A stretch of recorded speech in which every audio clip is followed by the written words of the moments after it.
Hello, and welcome to the 19th episode of the Talos Principle.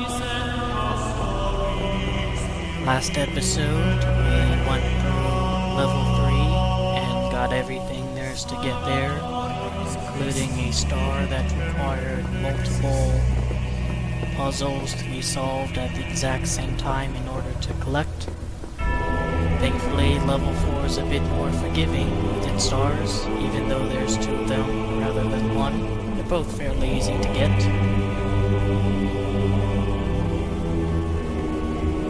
Once we do this level, you'll be over halfway through the levels we need to do.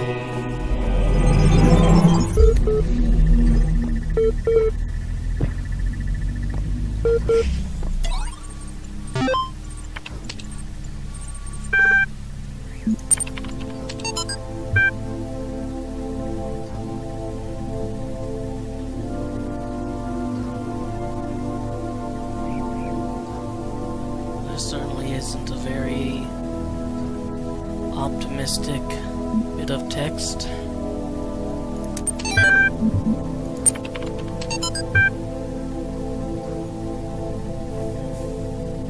This whole episode is just a downer already.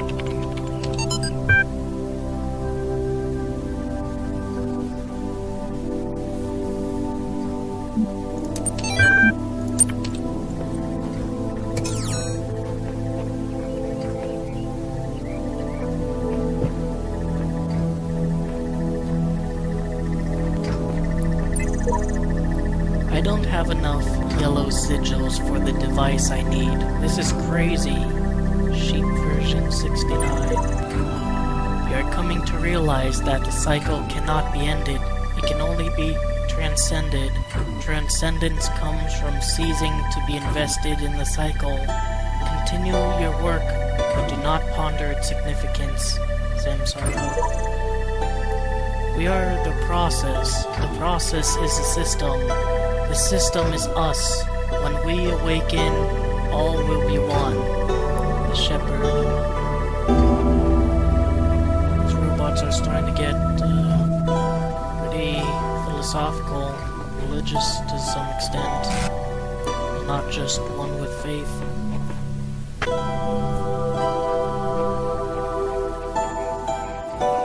So let's start with this one. What's a topic for today?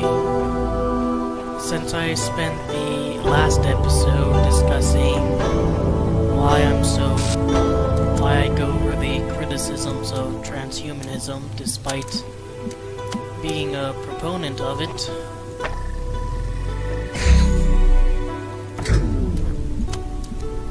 I figure that I might as well go over this one very important criticism that I don't think is... I think there might be enough worry about it once the technology comes up, but I think it's important enough that it simply... It simply can't be overestimated enough. And that is the issue of bodily autonomy. When this technology is developed, it will likely be developed by some company or government. One way or the other, there'd be the risk of, well, what if they don't like you doing certain things and want to physically prevent you from doing them?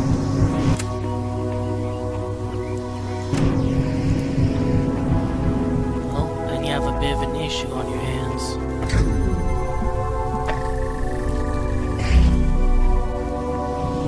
Let me provide an example, something I want to mention, or want to put in that story I mentioned I'm writing.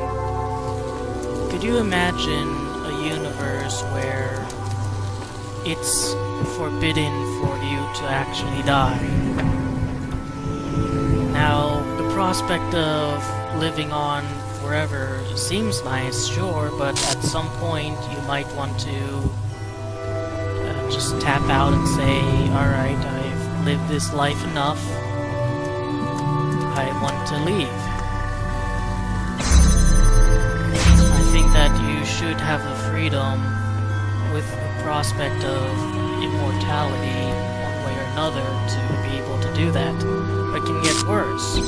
What if you're under some sort of horrible dictatorship? Like North Korea.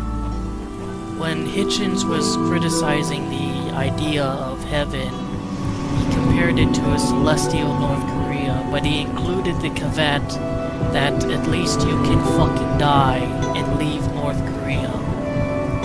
You cannot do that in an eternal afterlife, and if some sort of immortality is achieved, then you have no physical way of controlling your body in order to execute that. Like there are some parameters or coding within your body itself that'll either shut you down when you try, or maybe you have robotic arms that simply will not move the way you want them, no matter how much you try to get them to. It's not an issue that comes up in science fiction stories, from what I've seen, being physically unable to kill yourself. But I think that if you really want to write a grand dystopic sci-fi story, that would be a very, very good one. A very good way to illustrate just how awful it is. You do not even have autonomy over your own demise.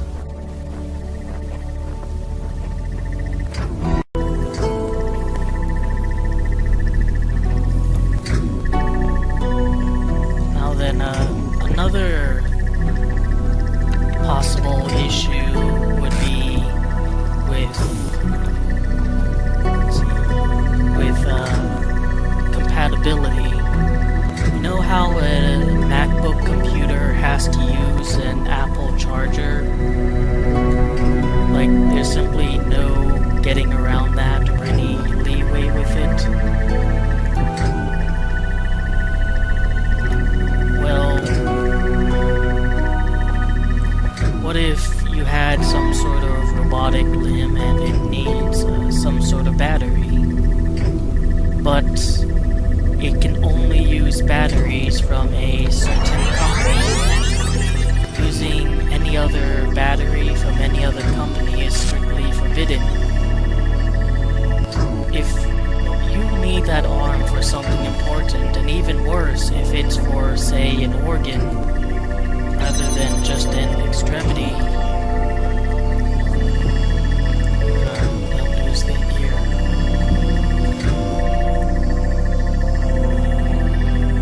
What I'm saying is that there needs to be... I cannot move.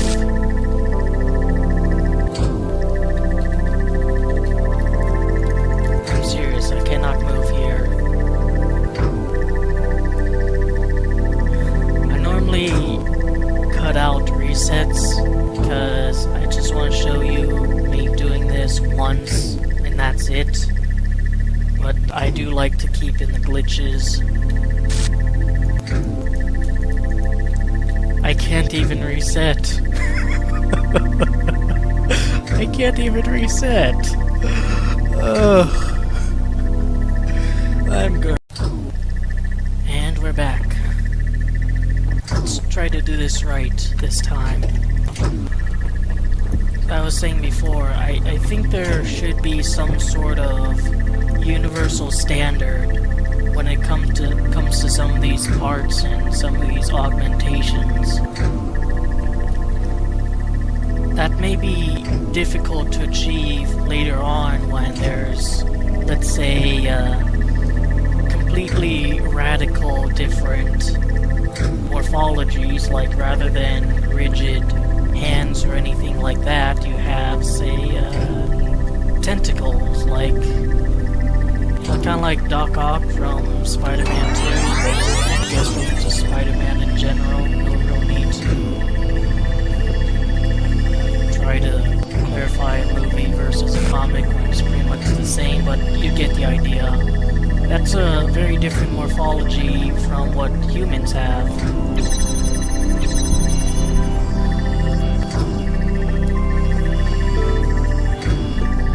Now, it'll be difficult to have standard parts for that versus, let's say, an incredibly human arm.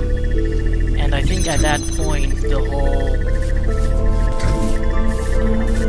regulation or idea breaks down.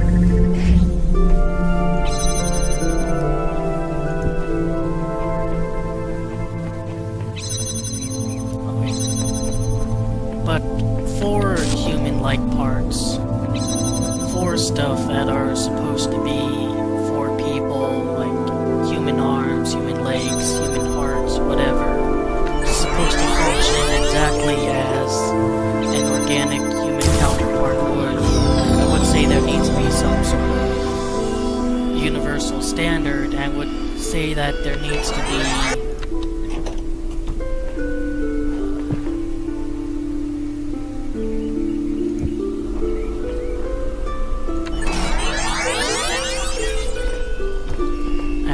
there needs to be what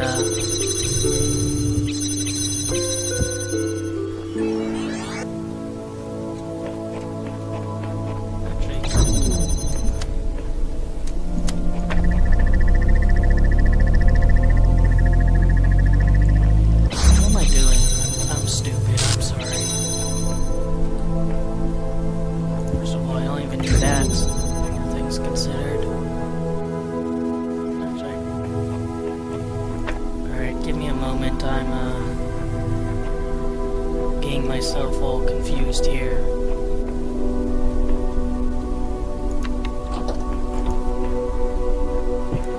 So as I was saying, there needs to be compatibility between manufacturers and distributors and the companies that make these parts, because it's not like, oh, you need an Apple charger in order to charge an Apple computer, or an Android charger to charge an Android phone. But literally concerning your very body,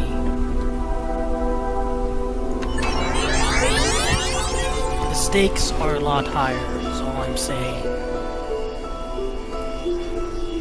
On the flip side, on the flip side, one solution someone might come up with is, why not just have a monopoly? One company that does literally everything, and there we go.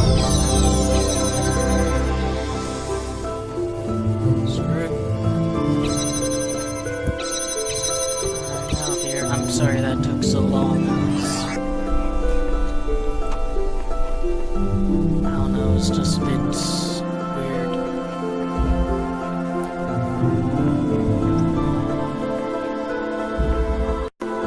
So as I was saying, one solution that might be brought up is, why not have a monopoly? Have one company in charge of manufacturing and distributing everything. Would that be a solution to the issue? Well, I suppose it would be a solution to that issue, but there'd be another, even more severe issue that would crop up as a result. And that is, when one company controls everything, there's not really much freedom for the consumer, for the person actually using this stuff.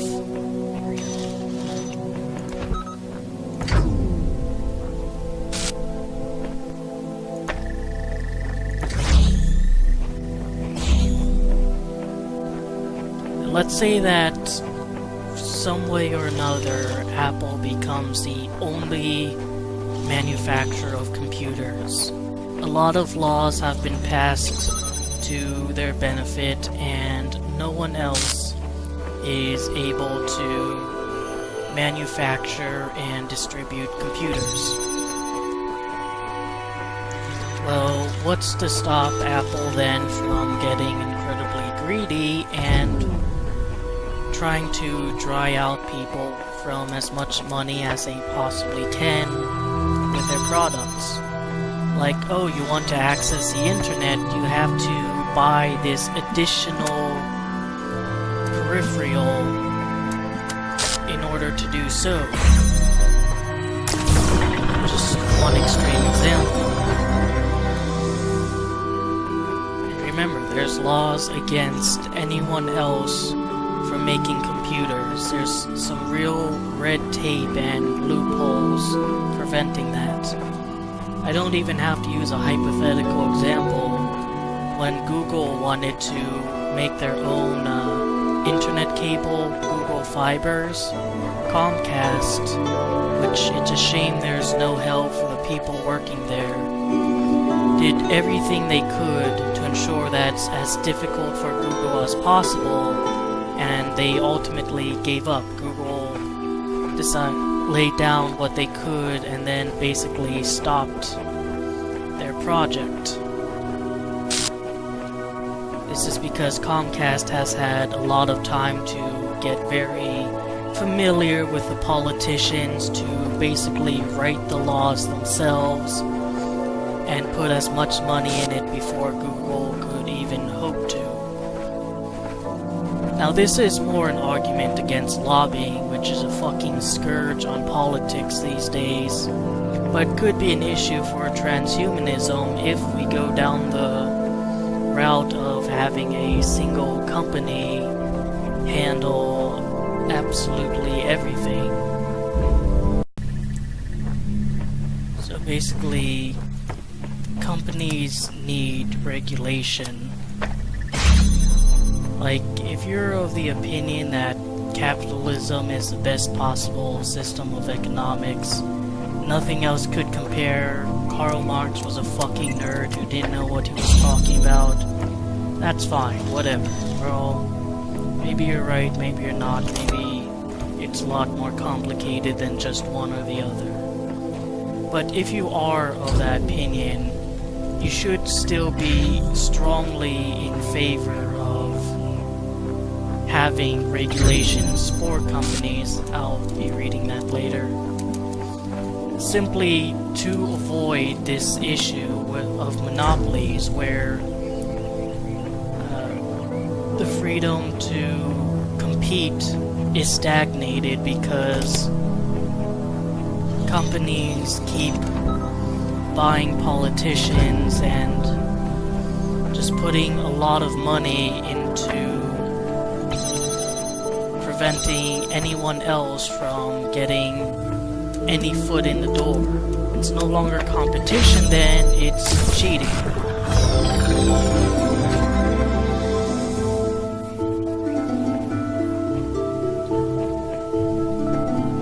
Whether this means...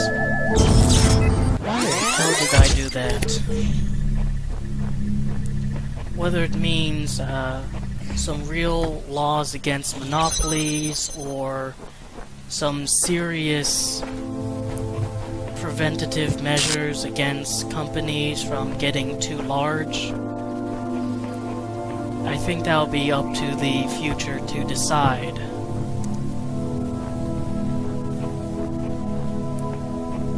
But there needs to be something to prevent this crap.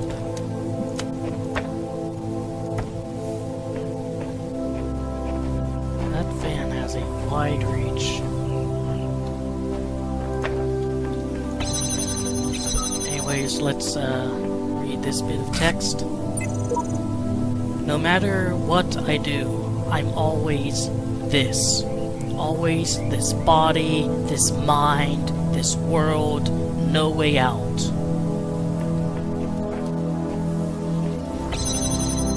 Reminds me of a quote I read from that Battlestar Galactica show, I think it was, where an android was complaining about being designed to be as human-like as possible.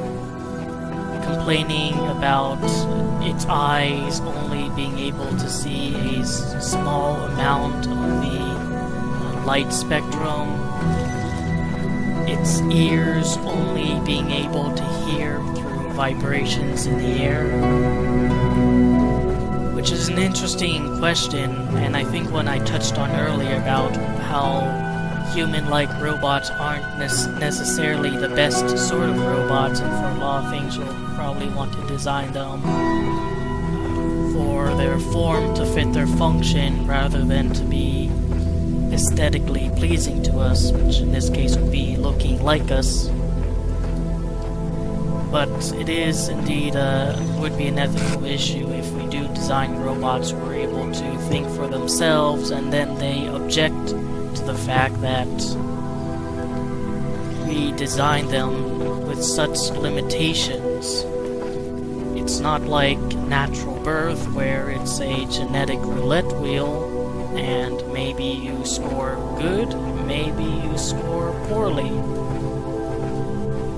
And actually, considering birth, if we do manage to find a way to genetically engineer embryos, like that becomes a thing, then it might actually be unethical to not, say, delete out any very bad genetic malformities, or even to give them poor social aspects, like being short is considered to be very crappy in society, especially if you're a male. It might have improved a little bit, but there's examples like colleges such as Yale explicitly telling people who are signing up to attend them to put down their height, and then they deliberately don't approve the applications of short men. This is something in the past, but it's an example. It's just a bit of a crappy thing to be in society, and unless we change our minds and how we think, we're going to be stuck with that evolutionary psychological artifact. Now you might say it's superfluous, sure, but how exactly do you define superfluous? I'm just advocating for removing something that might cause some undue grief and hardship. Is it really superfluous simply because it's not a physical deformity, but more of a social one, even though it is the physical body? And that's just one example of many. Just one I thought of right now. But you can probably think of some other stuff. Maybe making it so you have an incredibly fast metabolism. Since we basically eat a lot more than we're able to exercise away, it'll be better off for us to adjust our body to accommodate the modern world. You see, I spent the first part of the episode going over some of the big issues that need to be looked out for when it comes to transhumanism, and one bit of text sends me on a completely different tangent. But I said everything I need to say about that previous topic, so it's nothing too major. Let's see what Milton has to say. There you are, you kept me waiting. I'm sorry, I was rambling on about how good it would be to genetically engineer embryos. I finally put my finger on what was bothering me. That's good, because I didn't think about it at all. It's as if the answers you're providing aren't your ideas at all. As if they're latent, prescription, pre-scripted, and you're just going through the motions. Does that strike a chord at all?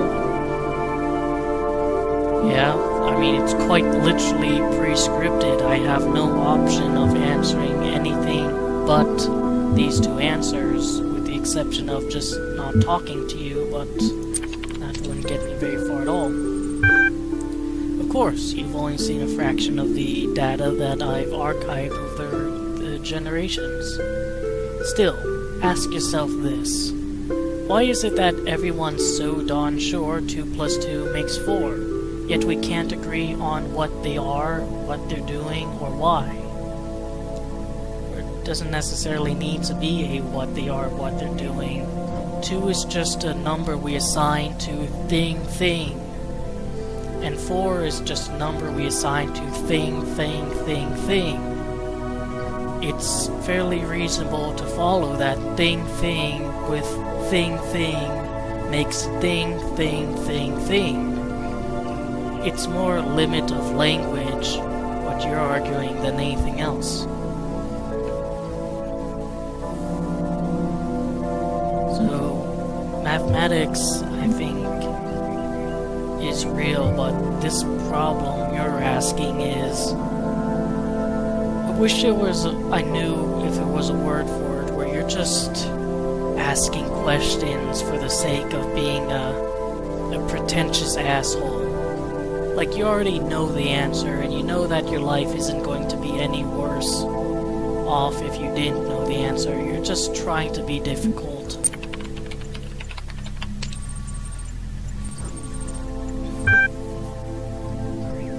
Pose questions like, what should I do with myself, and what is the world really like, enough, and you start to assume they have answers.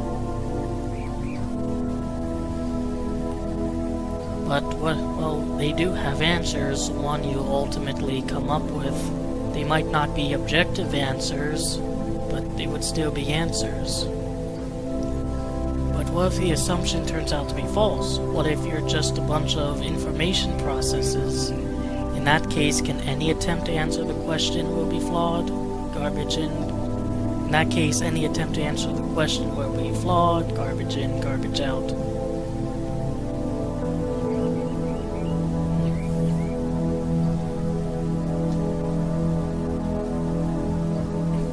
Let's follow along with him and see how he reacts. I'm so pleased you recognize that. None of the answers will make sense, that much is clear. One explanation could be unreliable data input, the other is that there's a flaw in our logic. Perhaps we're just machines endlessly trying to calculate the final digit in pi. Well, if an explanation is due to unreliable data input, or there's a flaw in logic, then the correct thing would be to do is re-examine the question with the flaw in logic sorted out and better data input.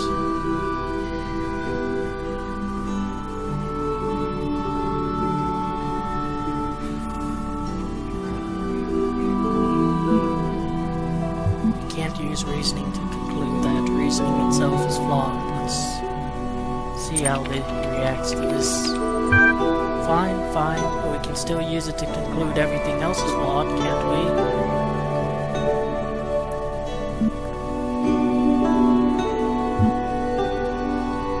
Skepticism and self-interest are only part of the picture. You're right, self-interest is all we have, the rest is fairy tales.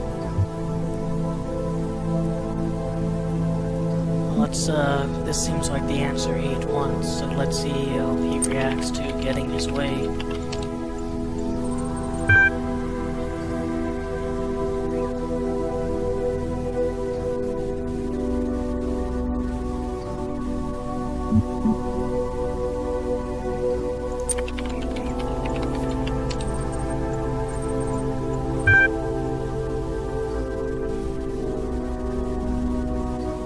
Just to confirm, everything here may be illusory.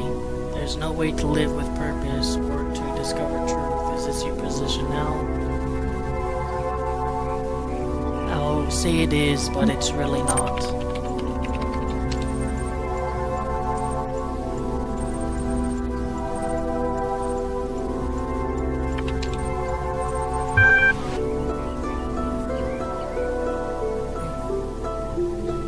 So I think from now on we'll go down the incredibly nihilistic philosophy of Milton the computer terminal. But I don't think that what he's saying is entirely true. First of all, what he's practically doing is arguing solipsism, which is about the most useless stance in philosophy you can take, in my opinion. So far, every bit of data we have about the world and our place in it seems to indicate that it's not all an illusion. Cause has effect.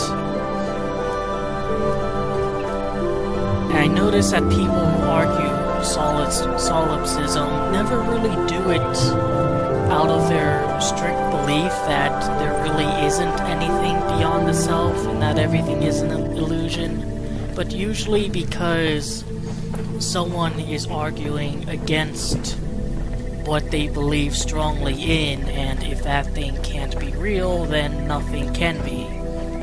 Case in point, when you argue against the existence of God and someone then says, well, how do you know anything is real then if there's no objective standard for reason? How can you trust your eyes? Maybe how can you trust your brain to think? This is actually something C.S. Lewis argued, saying that because the brain is a product of design, you can't really use it to argue against design.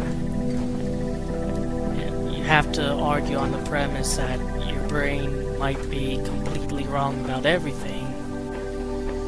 But if every bit of data available indicates one thing, even if there is a possibility that I'm the only one who actually exists and everyone else is some illusion that's just vaguely reacting to what I do but don't actually exist, they don't have minds or a personal autonomy of their own.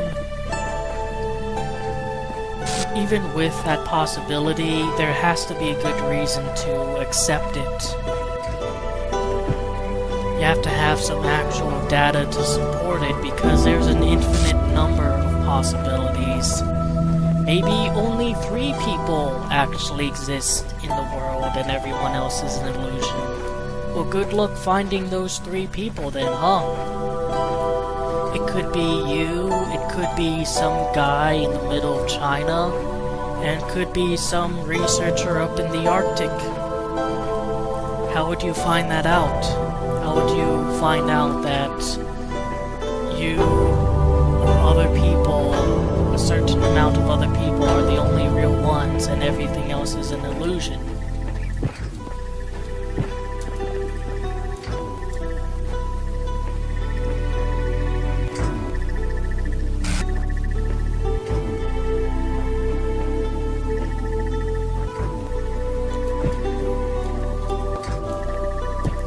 Be completely frank here, I actually had no idea this was here. Why do the episode on secrets, on Easter eggs and stuff that might otherwise be hidden from the majority of people? Oh, screw it.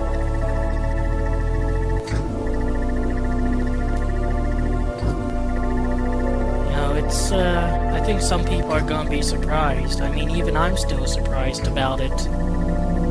Oh, look, there's some of the people who made the game.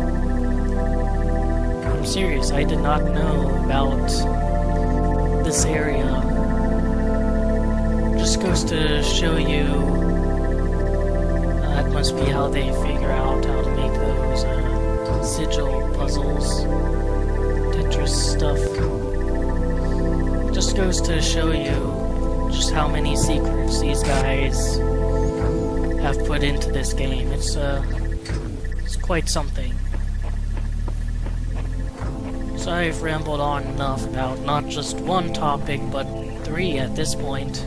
I think it's time to call it quits. I fear the serpent has poisoned your mind with his sinful thoughts. But you may still be forgiven, my child.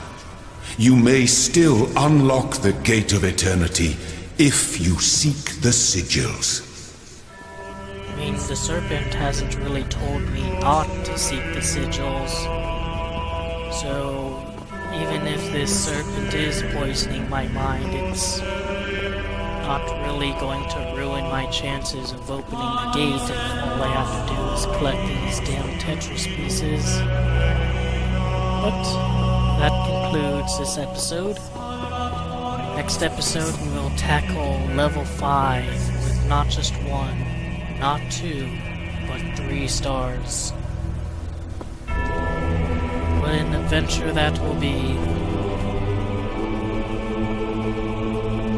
And so weird to think that we're almost through.